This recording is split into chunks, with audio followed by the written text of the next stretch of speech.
Hi ஈவில subscriber அனைவருக்கும் வணக்கம். எல்லாரும் எப்படி இருக்கீங்க? நான் சூப்பராக இருக்கேங்க. ஈவிலர் ரைட் வித் ப்ரைட்.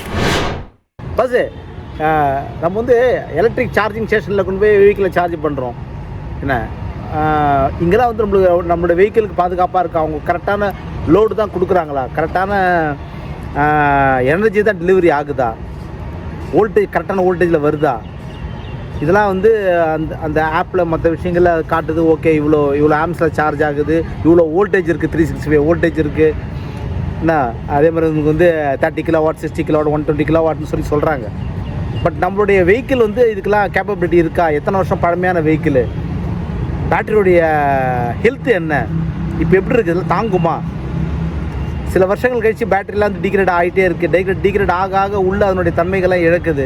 அப்போ அந்த நேரத்துக்கு கொண்டு போய் 120 கிலோவாட் சப்போர்ட் பண்ணக்கூடிய விஷயங்களை சில ஆண்டுகள் கழிச்சு இல்லை 30 கிலோவாட் சப்போர்ட் பண்ணக்கூடிய எல்லா வெஹிக்கிளுமே ஒரு 7 வருஷம் 5 வருஷம் கழிச்சு அதனோட பேட்டரி டிகிரேட் ஆனதுக்கப்புறம் போடலாமா போடக்கூடாதா ஃபாஸ்ட் சார்ஜிங்கில்? அப்படி போட்டாக்கா இந்த இடத்துல பாதுகாப்பு இருக்கா? யாருக்கு? வண்டிக்கு பாதுகாப்பு இருக்கா?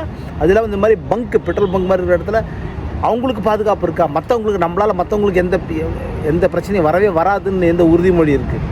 திடீர்னு வந்து ஏதாவது ஒரு சின்ன ஒரு அசம்பாவிதம் நடந்துச்சு, ஃபயரிங் இஷ்யூ வந்துச்சு அப்படின்னாக்க, ஸோ வந்து இவி சார்ஜிங் ஸ்டேஷன் பக்கத்தில் இருக்குது, பங்க்கும் பக்கத்துலேயே இருக்குது.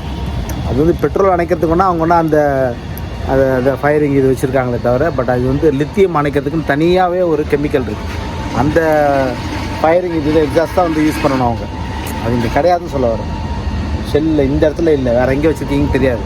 லித்தியம் அணைக்கிறதுக்குனே தனியாகவே இருக்குது, உங்களுக்கு தெரியும். அதுதான் கொண்டு வந்து வைக்கணும். இன்னும் சொல்லப்போனால் ஈவி வச்சுருக்கவங்க எல்லாருமே ஒவ்வொரு வீட்லேயுமே ஒவ்வொரு நிறுவனத்துலேயுமே அது இருக்கணும். எங்கெங்கே சார்ஜிங் ஸ்டேஷன் இருக்கோ அது கண்டிப்பாக மஸ்ட்டாக இருக்கணும். அது எல்லாருக்கும் புரிதல் ஏற்படுத்தும், கஸ்டமருக்கே புரிதல் ஏற்படுத்தணும். எப்படி அது கண்ணை ஓப்பன் பண்ணணும், எப்படி அந்த லாக் ரிலீஸ் பண்ணி எப்படி அடிக்கணும் அப்படின்றதுலாம் அது தனியாகவே ஒரு இது இருக்குது. அது எல்லாருக்கும் மஸ்ட்டாக ஈவி வாங்குற எல்லாருக்குமே இதெல்லாம் வந்து முதல்ல எஜுகேஷன் கொடுத்துட்டு அதுக்கப்புறம் நீங்கள் ஈவி வாங்குங்க.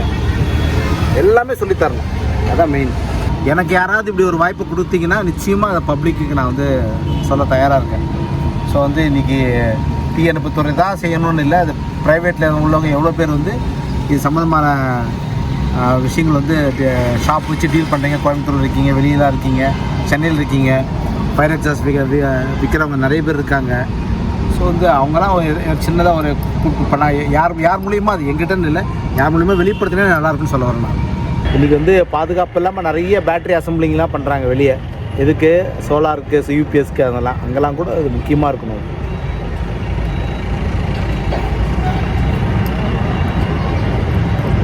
இதை பற்றின உங்களுடைய கருத்துக்கள் என்ன அப்படின்றது நீங்கள் வந்து கமெண்ட்ஸில் சொல்லுங்கள். வேறு என்னெல்லாம் மேம்படுத்தலாம், எப்படிலாம் பாதுகாப்பு அம்சத்தை கூட்டலாம். ஒரு சின்ன லெவல்லாவது ஒரு காரில் நம்ம கண்டிப்பாக வச்சுருக்கோம். சின்ன ஒரு 1 லிட்டர் வாட்டர் பாட்டில் அளவுக்கு இருக்குல்ல, சின்னதாக இருக்குல்ல, பெட் பாட்டில் அளவுக்காவது வந்து ஃபயர் எக்ஸாஸ்ட் கண்டிப்பாக இருக்கணும். அதுவும் ஈவிக்கு லித்தியம் பொருத்தின அது அவங்களே கொடுக்கணும். அந்தந்த நிறுவனங்களே, மேனுஃபேக்சர் நிறுவனங்களே கொடுக்கணும். அதான் இம்பார்ட்டன்ட். நம்ம காசு கொடுத்து வாங்குறோன்றது வேறு. கிட்டத்தட்ட 19 லட்சம் 20 லட்சம் வாங்குறோம். ஏன் உங்களால் ஒரு சில ஆயிரங்கள் கொடுத்து அதை உங்களால் ஃப்ரீயாக கொடுக்க முடியாதா? உங்கள் வண்டிக்கும் பாதுகாப்பு, பேசஞ்சருக்கும் பாதுகாப்பு, மற்ற சுற்றி இருக்கிறவருக்கும் பாதுகாப்பு இல்லை. இது ஏன் நீங்கள் செய்ய மாட்டீங்க? ஒரு டிரைவிங் லைசன்ஸ் இங்கேயே ஆரம்பிக்கணும். எனக்கு தெரிஞ்சு டிரைவிங் லைசன்ஸ் கொடுக்கும்போதே நீ எல்லா ஃபியூச்சரும் ஈவி தான். பெட்ரோல் டீசல் வண்டிக்கு தான் நீ வந்து அதே மாதிரி ஆட்டோமேட்டிக் காருக்கு தனியாக இல்லை, ஒரு ஆட்டோமேட்டிக்னு சொல்லி நீங்கள் லைசன்ஸ் நீங்கள் வந்து இன்வெஸ்ட்மெண்ட் பண்ணுறீங்கல்ல, அடையாளப்படுத்துறீங்களா? அது மாதிரி வந்து அப்போ பிடிச்சி நீங்கள் எப்படி வந்து அதுக்கான நீங்கள் விஷுவலில் நீங்கள் ட்ரைனிங் கொடுக்குறீங்களா? அது மாதிரி எப்படி வந்து வெஹிக்கிள் வந்து டயர் பஞ்சர் ஆனால் இல்லை இன்ஜின் ப்ராப்ளம் ஆனால் சில சின்ன எப்படி பேனட்டை திறக்கணும், எப்படி நெட்டை கட்டணும், ஸ்டெப்னி கட்டணும் சொல்லித்தரீங்களா? அது மாதிரி இதையும் சொல்லித்தரணும். ஃபயர் எக்ஸாஸ்ட் முக்கியமான ஒரு விஷயம். நாளைக்கு எதாவது பிரச்சனைனா எப்படி சமாளிக்கணும், எப்படி அந்த கன் அந்த லாக்கு காற்று பின் இருக்குல்ல, அதையும் நிறைய பேருக்கு ஓப்பன் பண்ண தெரியாது. அதுதான் இம்பார்ட்டன்ட். அதெல்லாம் எப்படி ஓப்பன் பண்ணி எப்படி ஒரு டெமோ காட்டுங்க. ஏன்னா ஒவ்வொருத்தருக்கிட்டே ஃபீஸ் 4000, 5000, 8000, 10,000 வாங்குறீங்க இல்லை, அதை மாறுது இல்லை, நீங்கள் சொல்லி தரீங்களா? அங்கேயே நீங்கள் இதெல்லாம் சொல்லித்தாங்க. இன்னும் சொல்ல போனால் எஜுகேஷனை கொண்டு வரணும் பாஸ். இதெல்லாம் கரெக்டு தானே? இது மட்டும் இல்லாமல் சார்ஜிங் ஸ்டேஷன் உண்மையிலேயே எல்லா இடத்துலையுமே இல்லை, எல்லா ஊர்லேயுமே ரொம்ப குறைவான எண்ணிக்கையில் தான் இருக்குது. இதை நம்பி எப்படி வந்து ஈவி எப்படி வாங்குவாங்க, ஈவி கார் எப்படி வாங்குவாங்க?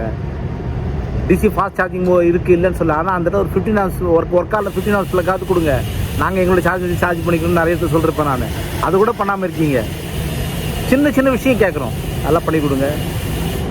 ஈவி நல்ல விஷயந்தான். சார்ஜிங் ஸ்டேஷன் வளர வளர ஈவி வளரும். ஈவி மட்டும் வளர்ந்து போனால் பெருத்து டமால் வெடிச்சிடும். கரெக்டாக தானே? வீக்கம் அது. சார்ஜிங் ஸ்டேஷன் இருந்தால் மட்டும்தான் அது ஆரோக்கியமான ஒரு வளர்ச்சி. அது பார்த்துங்க. நல்ல விஷயம் சொல்லியிருக்கேன். மனசில் பட்டதை சொல்கிறாள் நான். கமெண்ட்ஸை சொல்லுங்கள். ஈவி வச்சுருக்கோங்க, என்ன நீங்கள் எப்படி ஃபீல் பண்ணுறீங்க உண்மையிலேயே அப்படின்றது போல்டாக சொன்னால் தான் சார்ஜிங் ஸ்டேஷன் இம்ப்ரூவ் பண்ணுறது, மற்ற விஷயம் சேஃப்டி ஆஸ்பெக்டை கூட்டுறதுக்கு எல்லாத்துக்கும் யூஸ்ஃபுல்லாக இருக்கும். பார்க்கலாம். ரைட்.